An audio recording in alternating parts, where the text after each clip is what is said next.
So I was on Twitter this evening when the story broke that Sony Pictures TV networks to acquire the majority stake in Funimation came across my timeline from Deadline Hollywood.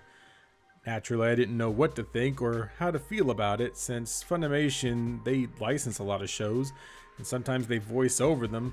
My own position on Funimation is that they use the same 10 or 15 voice actors slash actresses in all of their shows, but it kind of just breaks the immersion for me. That's kind of why I don't care.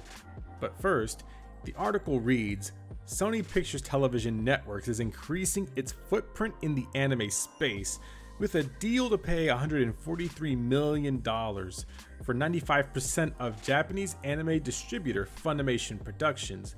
Its catalog includes such popular titles such as Dragon Ball Z, Cowboy Bebop, One Piece, My Hero Academia, and Attack on Titan.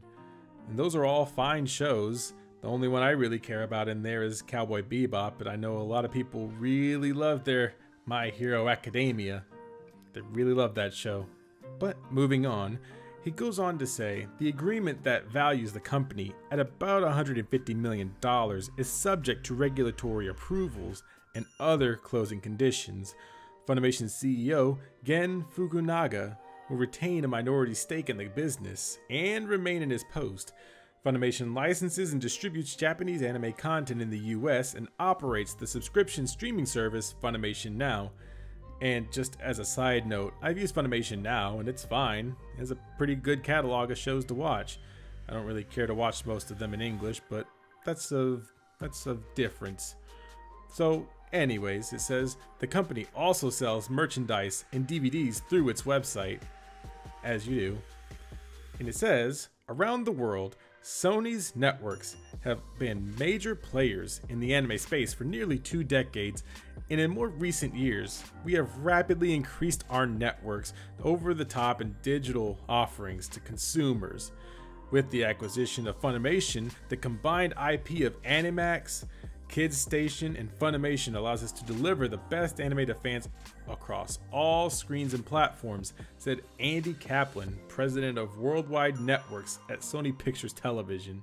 Added Fukunaga, with Funimation's long-established leadership position in anime and Sony's direct access to the creative pipeline in Japan, it will be a great partnership to take Funimation to the next level.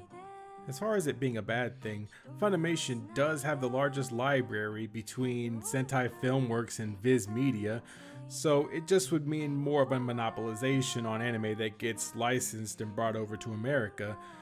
But ultimately it would be good because of that reason, is that it would bring more things to us stateside. So I guess all in all, it can be a good or bad thing depending on how you want to look at it.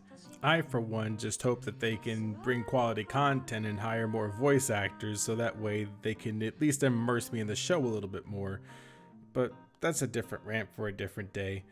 If you did like this video, feel free to give me a thumbs up or a thumbs down. I mean, it does mean a lot to me because I do watch all of the feedback that you guys give me. Like, I frantically check my phone like every hour on the hour to see if there's any changes. And also, if you want, follow me on Twitter. It's at necro_13. And of course, you can donate to my Patreon, where it's looking pretty lonely over there. It's a little lonely. But besides that, I do have some more videos planned and lined up. I just really have to find the time. And I saw this story and just decided to go with it. Kind of like a spur of the moment. But I hope you guys did enjoy, and I'll see you in the next one.